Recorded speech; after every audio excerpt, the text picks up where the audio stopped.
This Rivian just towed 1,500 miles, and we're going to find out if it's totally insane or totally worth it. Tyler runs Team Arc Blast, the EV endurance racing team that holds the 24 Hours of Lemons distance record for an electric race car. The team needed to get to Thunderhill Raceway in Willows, California to try and set the next record in their sights, the world distance record for EVs and wheel-to-wheel racing. But before any of that could happen, the car had to get to California from Colorado over the Rockies and the Sierra Nevada mountains. And Tyler decided to tow it the whole way with an electric truck, a Rivian R1T. Everyone has an opinion about towing with an EV, range anxiety, charging stops, cost. The internet is convinced it can't be done, and if Tyler was wrong, the team wasn't going to make the race. So, let's find out just how crazy this actually was to accomplish. So, Tyler, walk us through the decision to tow with the Rivian. Yeah, so I've towed with quite a few vehicles in the past, an F250, a GMC Sierra, Tacoma, of all things, but the Rivian has been super nice to tow with. For those of you who've towed things in the past, you know, trying to get on the highway can be a real pain if you're trying to shoot for a gap. Keeping up with traffic can be a real struggle, like getting on the brakes, on the gas, especially if you're in a manual. But with the Rivian, it's all one pedal driving. It has all the power you need. I think the fastest 0 to 60 this Datsun's ever done has been on this trailer. But yeah, it's just super nice to drive. So when people talk about towing with an electric truck, one of the first things that comes up is always the charging. Yep. So walk us through a little bit about how you went through tackling the charging for this trip. Yep, I'd say that's probably the biggest downside of trying to tow with electric right now. I think I did probably 14 charging stops from Denver to Sacramento. And it just comes down to like planning effectively. Charge stops don't always have the ability to take a trailer. So you have to get real good at reversing and like shooting the gap with trailers and parking lots. But the cost is about a third of what it would have cost me in fuel. So it's still worth it, right? Wow. A third is substantial. Yep. It adds more time. I think this added about 10 hours of total travel time, but on a 3-day trip, that's pretty much negligible. That's not bad. And also, how often are you towing this truck long distance in a given race year? Yeah, twice a year. Maybe twice. That's Coming out and then going back? Yeah, round trip. Yeah. Yeah, so we're looking at 6,000 miles of towing this year, approximately. So. And you said that saves about, it costs about a third, so you're saving 2/3 of the towing cost each way. That adds up really quick. Yeah, really quickly. How much power did you use overall? I am not sure. I bet we could look it up. We'll flash it on the screen right now, the overall power. What was the worst moment of the drive? Worst moment had to be leaving Salt Lake City and going through Bonneville, because there is no charger from Salt Lake City until you get to Wendover, except for one at a rest stop that's only level 1. And as soon as I left, started getting a headwind of maybe 20-25 miles an hour, and so just had to slow way down to about 55 miles an hour and just slowly roll into Wendover so I didn't run out of charge. By the skin of your teeth? Yep. Yeah, I had about 5% left when I got there. All right. Good thing the power wasn't off in Wendover. Yep. Was there anything that went really well that surprised you? You know, we think about the good and the bad of a trip. That probably was bad. Yep. Was there anything that just worked really well? Towing through the Rockies on I-70, every time I've done in the past with a gas vehicle has been just like white knuckle driving, because you're full throttle on the uphills, you're having to downshift on the downhills, and then you're trying to make sure your brakes don't overheat. In the Rivian, you just let off the throttle and it regens. That's all you have to worry about. That's amazing. What about the space? You said you had about 600 pounds of gear. Yeah, in we here, can go through and open everything. Yeah, let's open it up and see. Let's start with a truck bed. Powered tonneau. Yep. So yeah, I got a lot of space in the bed. One nice touch they did with this is there's no like wheel wells. So if you want to fit a 4x8 piece of plywood, you don't have to like set it on top of the wheel wells and strap it in. It just sits flat in the truck bed. But that is a substantial amount of gear in the back there. And then it locks, right? Yep. Yeah, so previously I'd have to pull a bunch of stuff into the hotel when I'm stopping for the night. But with this, everything just stays on the truck. Have you had any problems with the tonneau cover? Yep. So this is a Gen 1 launch. This is actually the latest tonneau cover. The first one jammed up and wouldn't work anymore, so Rivian was nice enough to replace it. And this one works beautifully. How about the gear tunnel? This is something that people talk about as being useful and helpful. Is it indeed? Yep. Oh, cool. Yeah, I've got all my camping gear, a bunch of, there's some computer stuff in here. Our cool suits are in there. Yeah. Amazing. Okay. I'm glad you have them. I was just assuming they're going to show up. And that looks like you could almost like use that as a surface if you needed to. Yeah, I think it's like 250 pounds, and just step up on here to get into the bed. Oh, yeah. Yeah. Perfect. All right. And what other storage do we have? Yeah, then we also have the frunk.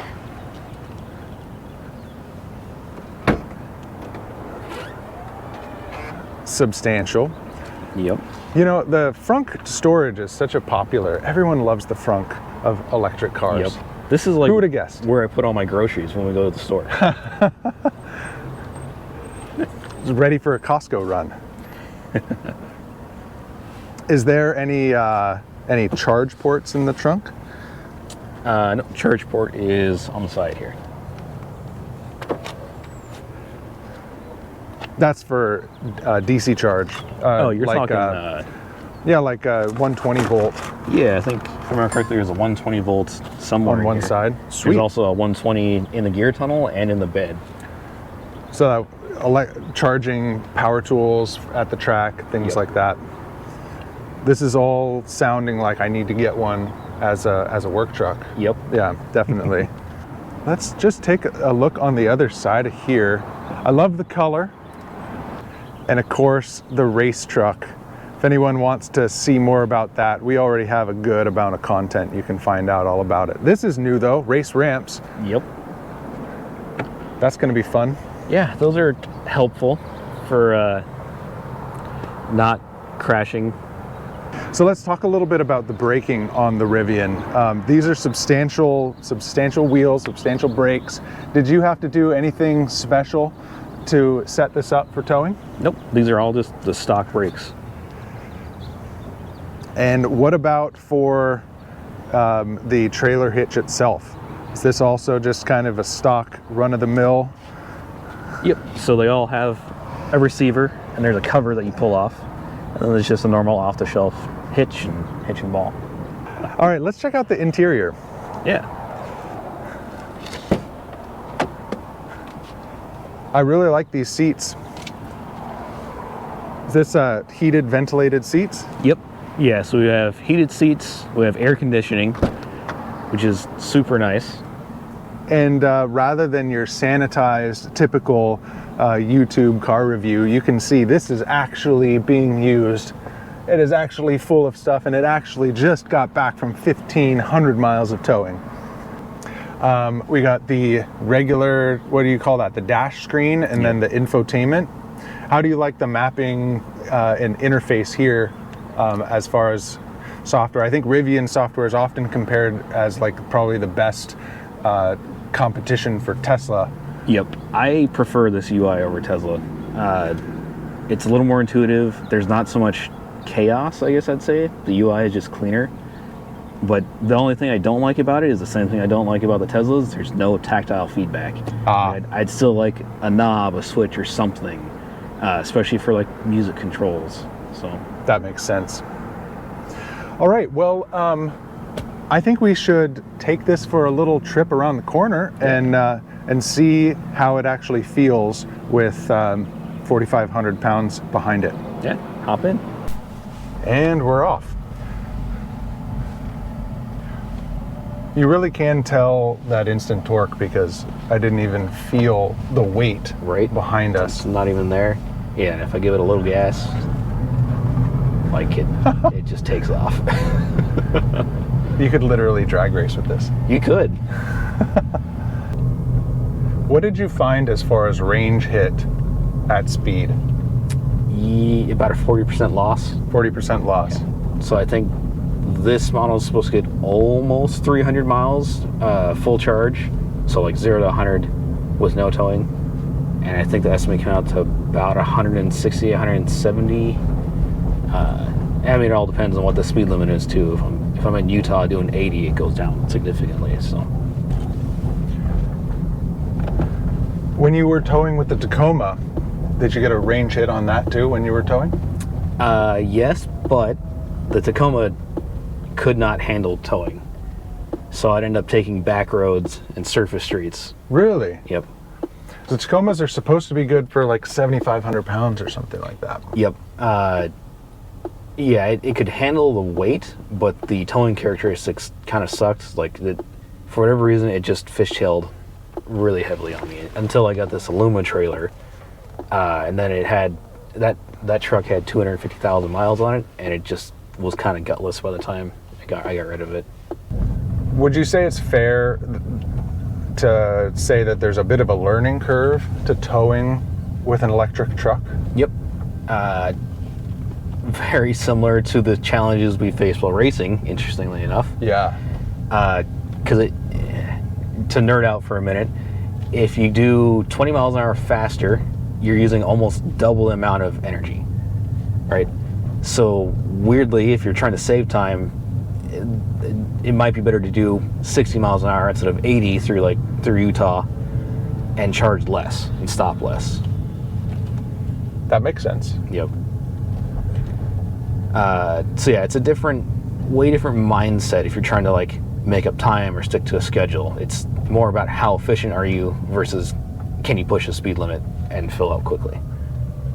Also similar to racing, beyond just going fast, there's the longevity component as well. And I'm noticing in this truck right now as we're driving through the neighborhood, super quiet. Yep. And there's almost no like vibration, road noise. Do you find that makes a difference when you're towing 10 hours a day? Yep. Yeah. Last year we took a F250, or I think it was an F350 with a big old trailer to Thunder Hill, and it was just exhausting. I couldn't really hear the radio over everything going on. The driving characteristics weren't as good, so basically every day it was just driving till exhaustion, trade drivers, drive to exhaustion, and then we'd find a hotel. Yeah, that's not fun. No. And if I recall correctly, you had a fuel line give up the ghost as well, yep. Which with the Rivian you wouldn't have to worry about. Yeah. I mean, it's still a vehicle. There's going to be problems. But no fuel lines. No fuel lines, thank goodness.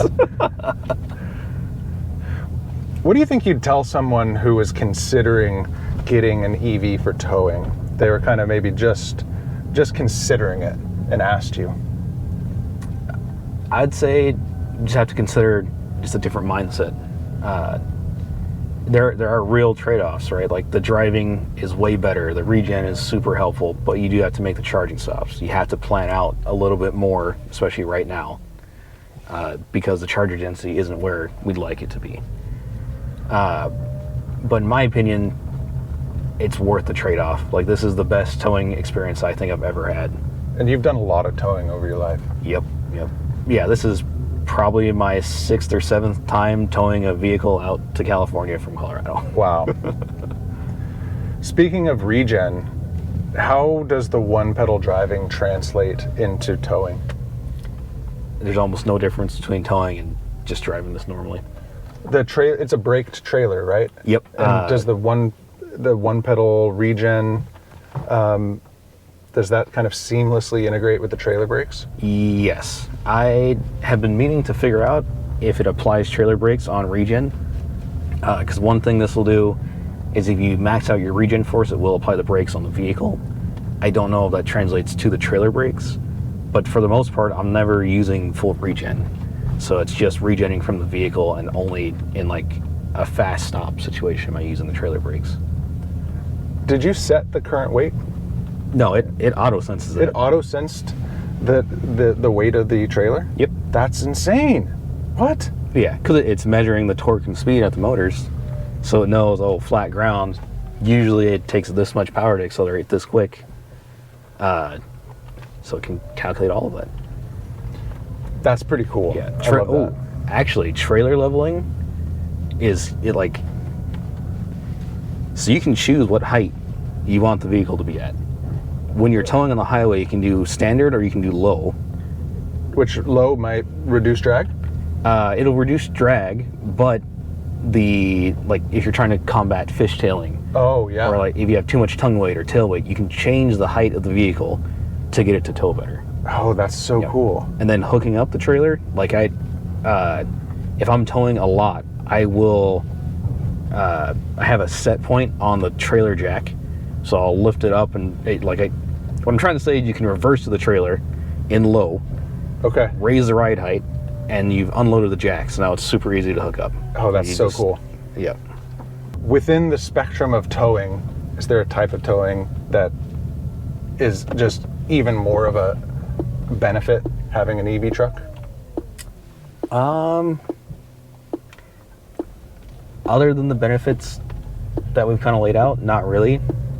I would say if you're towing a flatbed and a vehicle like this, it's better than if you're towing an enclosed trailer. Okay. Just for the aero. Interesting. Yep. I wouldn't have thought that, but Yeah. it kind of makes sense. So I actually have two trailers. The other one is a 16-foot enclosed, 7-foot tall trailer with a V-nose.